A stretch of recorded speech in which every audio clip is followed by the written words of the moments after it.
édition sur la nationale. Mesdames, Messieurs, bonjour et bienvenue dans ce journal des régions. Une édition que nous allons démarrer en nous rendant du côté de l'antenne régionale au RTB Parakou, où nous attend déjà Alessandra Diotan, comme vous le savez. Avec elle, on fera le point de l'actualité dans les 4 départements du Nord Bénin. Alessandra Diotan, bonjour et bienvenue à vous.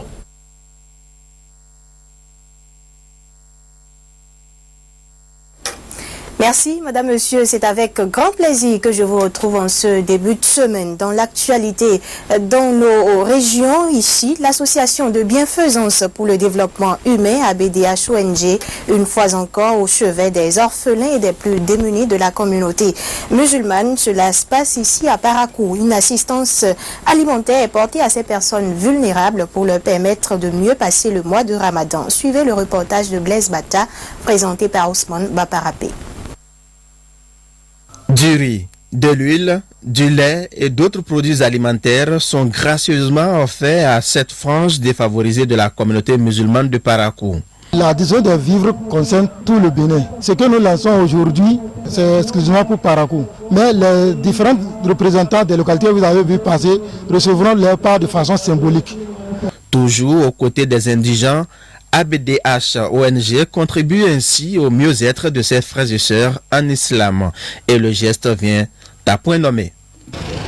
Les dons que nous voyons alignés ici, ce n'est pas pour la première fois. On va encore remercier ceux qui trouvent à venir aider la population, les orphelins et les démunis de la ville de Parakou. Pourquoi pas pour le département et pour le Bénin.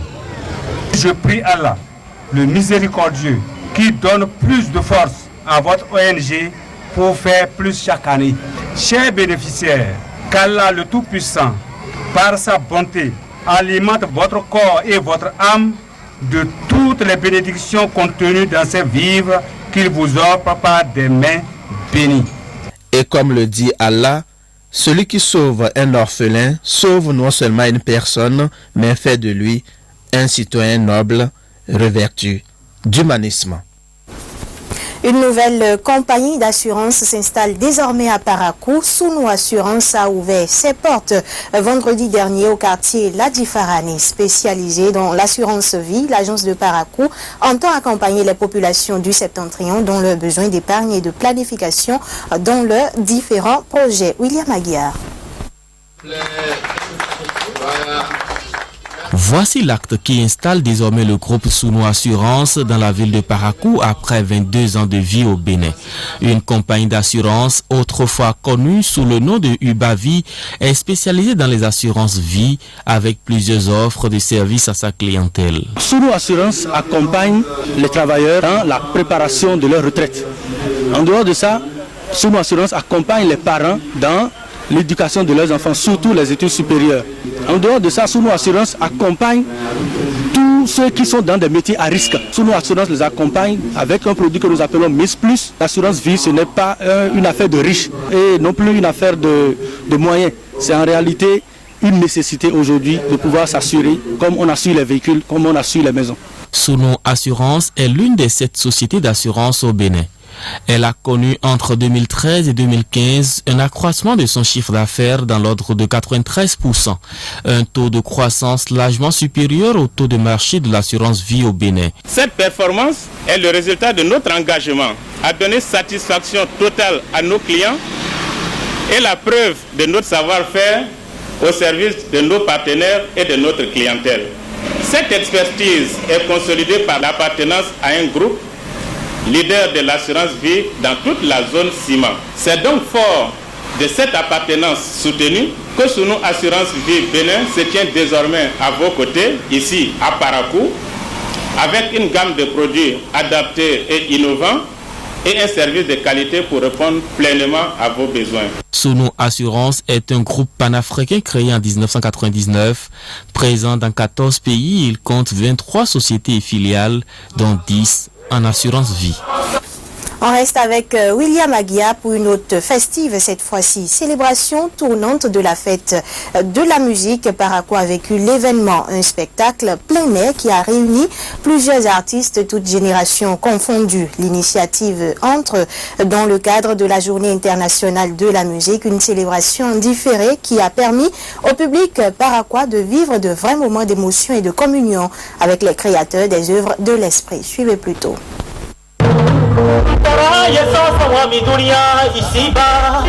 Ici, c'est la fête de la musique avec plusieurs prestations d'artistes béninois venus de la partie septentrionale et méridionale du pays.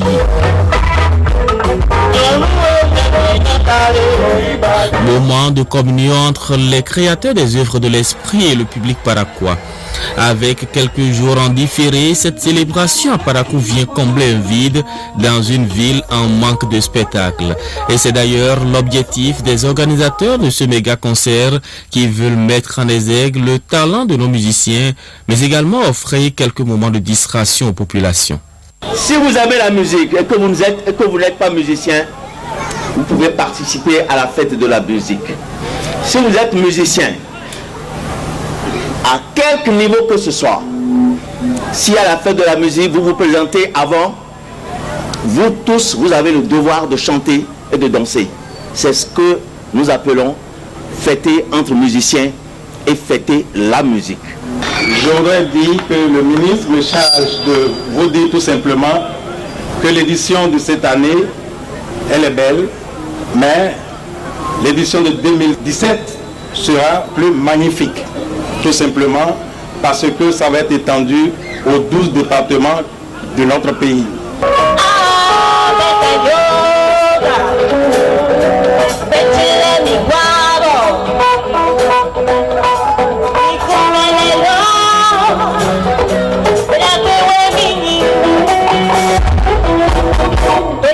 Des playbacks, du live accompagné par 3 différents orchestres, c'est un tableau varié qui en 4 heures d'horloge a scellé davantage le lien entre musiciens et spectateurs. Moment d'émotion, de plaisir, de joie et de gaieté, la fête de la musique à Parakou a vécu. Rendez-vous l'année prochaine à Natitengu, le pari est pris par les organisateurs.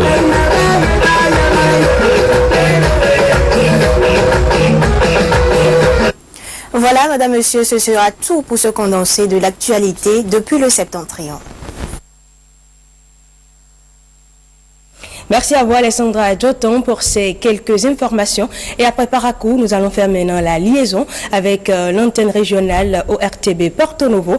Là-bas, nous allons retrouver Olive Oussougoué qui nous parlera, entre autres, de l'actualité du jour, le démarrage du BTS sur toute l'étendue du territoire national. Olive Oussougoué, vous avez l'antenne. Très heureuse de vous retrouver pour l'actualité des départements de Lomé et du Plateau en ce début de semaine.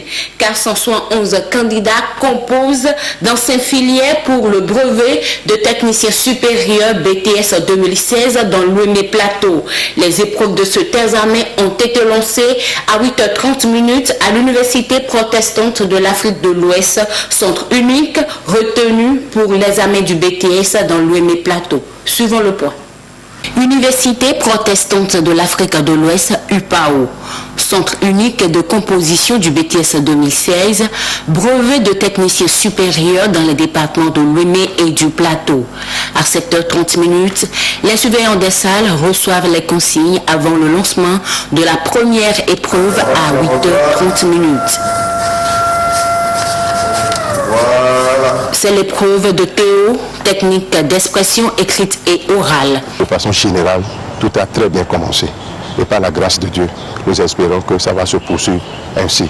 Donc les candidats ont bien démarré, ils ont reçu les épreuves et nous les avons vus à l'œuvre, très concentrés et étaient très déterminés pour atteindre leur objectif qu'est la réussite à cet examen. 471 candidats répartis dans 24 salles composent pour le BTS 2016 dans l'Ouémé Plateau et ceci dans ses filières. Comptabilité et gestion, communication d'entreprise, banque et finances d'entreprise, marketing et action commerciale et management des ressources humaines. Nous avons la grâce d'avoir plusieurs superviseurs, des professeurs d'université de Calavi et d'autres universités qui sont avec nous dans le cadre de l'encadrement technique de cet examen. Le premier constat est que tous les candidats, sinon près de 90% des candidats d'accord sont déjà en salle. Donc on attend les statistiques pour faire le point global, le point général et pouvoir donner une idée de la matinée, voire de la journée. L'examen du BTS va durer 5 jours. Au plan national, 6187 candidats composent pour cet examen. D'un examen à un autre, quelques 567 candidats au CAP 2016 option commerce composent depuis ce matin et cela pour 4 jours à Porte-Nouveau. Le top des compositions a été donné au centre d'examen unique du lycée technique et commercial de Porte-Nouveau par les autorités en charge des enseignements techniques et professionnels des départements de Lemay et du Plateau. Guillaume Avienou, Brice Mbo.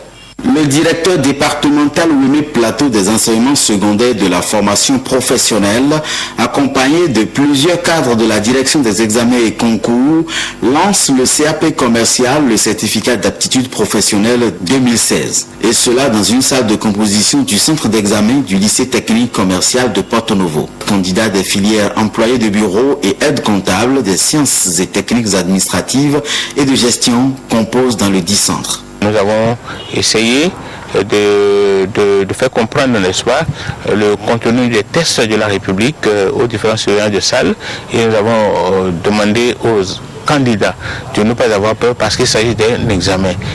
Dans la matinée de ce lundi, les candidats, toutes filières confondues, planchent en initiation économique et juridique, puis en dictée question pour la matinée. Dans l'après-midi, ils seront face aux mathématiques appliquées. L'organisation du CAP commercial 2016 a connu quelques innovations ici. Vous regardez un peu autour de vous, vous voyez quand même qu'il y a plus de sérieux dans l'organisation de ces examens-là, que ce soit au niveau des examens techniques et autres. Je crois que c'est déjà une première remarque que nous pouvons faire. Et c'est quelque chose qu'il faut saluer. L'examen du certificat d'aptitude professionnelle 2016 dans les sciences et techniques administratives et de gestion se déroule sur 4 jours dans les départements de Lemay et du Plateau. Dernier sujet dans cette intervention, nommé en Conseil des ministres en sa séance du 22 juin dernier, le nouveau procureur général près la Cour suprême du Bénin, Aurélien Luc Nicolas Assogba, a été installé. C'était en fin de semaine écoulée à la faveur d'une audience présidée par le président de l'institution, Ousmane Batoko, en présence du garde des Sceaux. Suivons le reportage. Je le jure. Aurélien Luc Nicolas Assogba, nouveau procureur général près la Cour suprême du Bénin, prête serment. Après lecture du décret numéro 2016-368 du 22 juin 2016 portant nomination du nouveau procureur, place à la réquisition du garde des Sceaux. Réquisition au cours de laquelle Joseph Djogbenou rappelle le contexte de la présente cérémonie de prestation de serment. Monsieur le Président, Mesdames et Messieurs de la Cour, alors que c'est la juridiction suprême qui est concurrencée, nous espérons et nous œuvrons à faire en sorte que ce soit la Cour suprême désormais qui concurrence. Et c'est pour cela aussi que la personne de Monsieur Nicolas Assogba a été choisie en qualité de procureur général près la Cour suprême pour faire en sorte que la mission, que les fonctions, que les charges auprès de vous, juges du siège de la Cour suprême, soient accomplies à la fois avec efficacité et avec efficience. Pour le président de l'institution, Aurélien Luc Nicolas Assogba a désormais une lourde mission au regard des défis à relever. Il souhaite en effet qu'il l'accomplisse avec abnégation, à l'instar de ses prédécesseurs. 2 facteurs ont été, de mon point de vue, déterminants pour votre nomination. Le premier réside dans le caractère digne de respect de votre carrière. Le second prend son ancrage dans toutes les expériences et aptitudes que vous avez acquises en tant que parquetier, aux côtés de vos émérites aînés. Au cours de cette audience de prestation de serment, l'on s'accorde sur les défis d'ensemble à relever, défis liés à la promotion d'une justice qui rassure le Béninois et la consolidation de l'état de droit et de la démocratie au Bénin.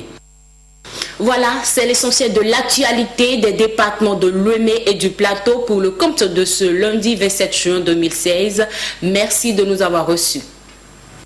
Merci également à vous, Olive Ousougwe. Autre actualité dans ce 13h30, 24e Assemblée générale de l'Union nationale des caisses rurales d'épargne et de prêt, UNACREP d'Assa, a abrité l'événement qui a permis aux membres de faire le bilan pour mieux relancer les crêpes. À l'occasion, des certificats de mérite ont été distribués aux caisses et agences les plus méritantes.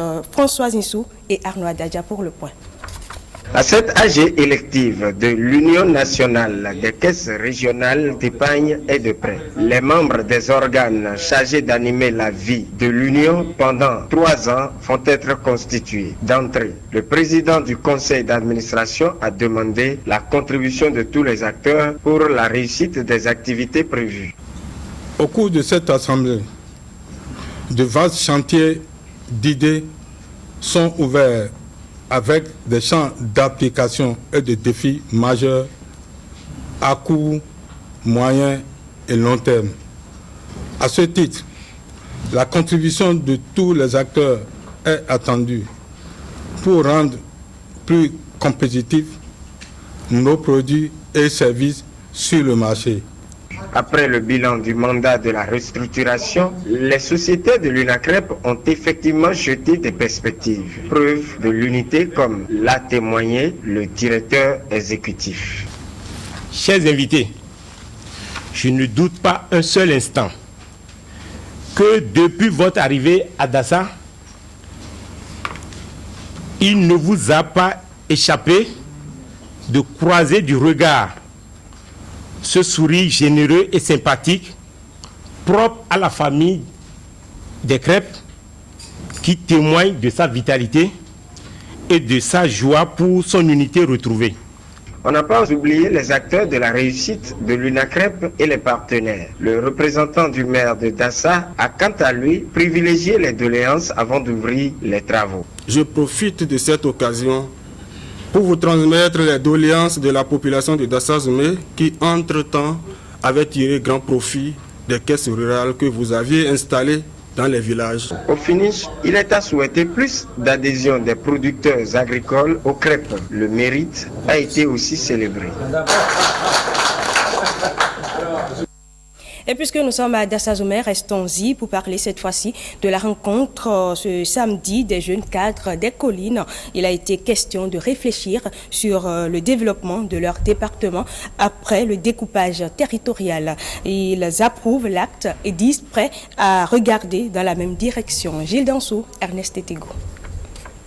Les jeunes cadres des collines disent oui au nouveau découpage territorial avec Dassa-Zoumé comme chef-lieu du département des collines. Ils se sont retrouvés dans la ville des 41 collines pour l'exprimer. Les producteurs des collines saluent cet acte historique.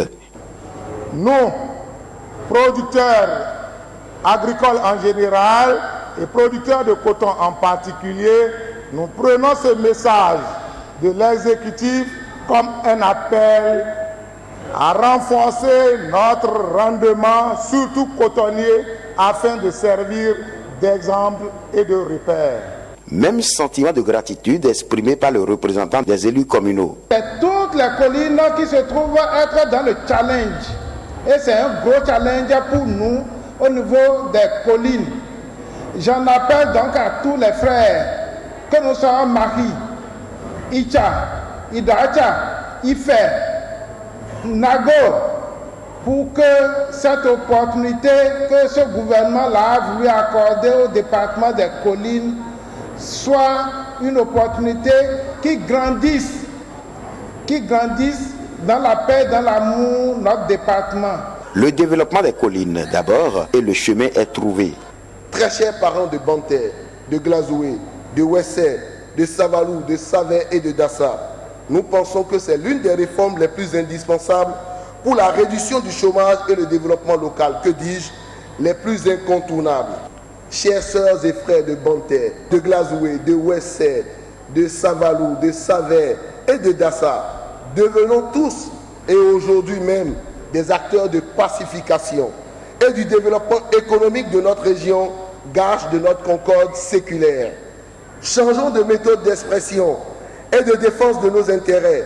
Privilégions le consensus pour que rien ne nous détourne de nos objectifs, qui est vivre en harmonie. C'est notre nécessaire profession de foi pour être encore plus fort. Voilà qui, au dire des organisateurs, vient renforcer l'unité des fils et filles des collines. Et voilà qui met un terme à cette édition. Merci à vous qui l'avez suivi. Très bel après-midi à toutes et à tous, en compagnie bien évidemment des programmes de la télévision nationale.